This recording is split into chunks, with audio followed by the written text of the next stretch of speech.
What it do, everybody? What it do? And welcome back to All Sports Media TV. I am your host, KJ the Great. Thank you guys for coming back. If you're new here, welcome. And we are about to get right into it. But the first thing I want to say is I hope and pray everything is great your way. Now, let's talk about it. So, the current welterweight IBF champion, Jaron Ennis, has been ordered to face off against his mandatory challenge. Now, it's kind of strange, but the IBF seems to have been on a tear about making their champions face their mandatories. And I guess I'm okay with that at times, but at times like this, it's like head scratch, but whatever. Let's talk about it, man.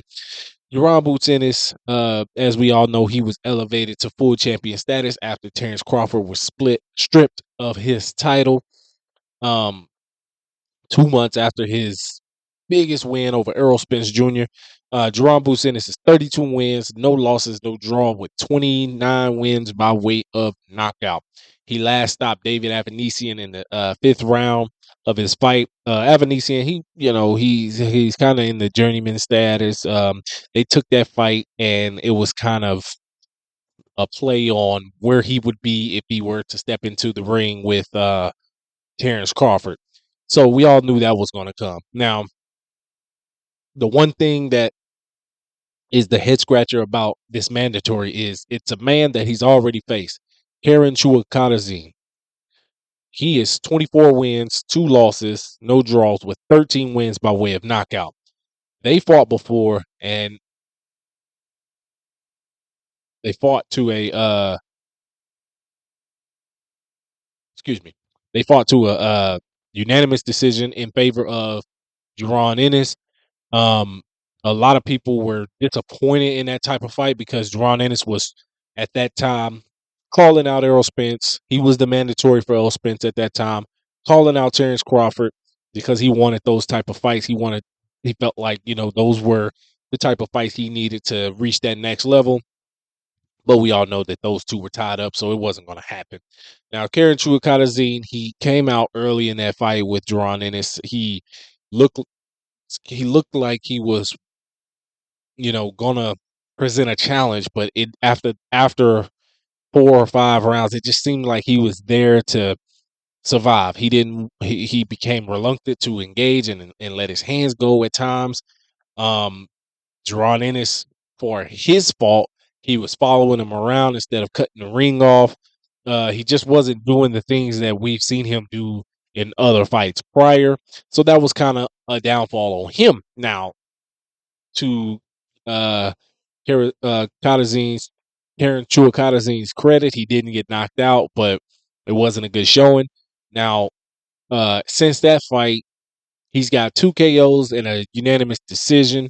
Not the best opponents, not the worst. He got those over, but enough to get him back into, obviously, title contention and in a great place, in a great position. Eddie Hearn spoke out about this mandate. He said it pretty much. He's not over the moon about it because they were trying to build Jaron Ennis up into superstardom. They were trying to get him, certain fights. David Avanesian was already a replacement opponent because Cody Crawley had to get double eye surgery. Speedy recovery to the man. It was one of those things where they just had to get somebody in there so he can get it. And the plan was, after that fight, was to get him. That was his homecoming fight, and it was to get him on a in a bigger fight on a bigger stage, closer to the pay-per-view ranks. So that was definitely, this is definitely a blow, or a chink in the plan, whatever you want to call it. But it you know if this fight goes to a purse bid, of course, it's going to favor Jaron Ennis, whatever. We know it'll be on the zone because Jaron Ennis, he recently signed with Matchroom Boxing, Eddie Hearns, CEO of that. So we know he's going to be on a big stage at some point. But with boxing politics like this, sometimes it may take a little longer than expected. So let me know in the comments what you guys think about this. I personally don't like the fight. I personally think that at this point, um, I haven't seen anything or heard anything of Karen Chukhadzhian becoming a better fighter. Jaron Ennis may looking to go in for the kill and get the knockout in this fight. Let me know what you guys think about this, and let me know what you think about the IBF mandating this fight. Let me know in the comments. Peace.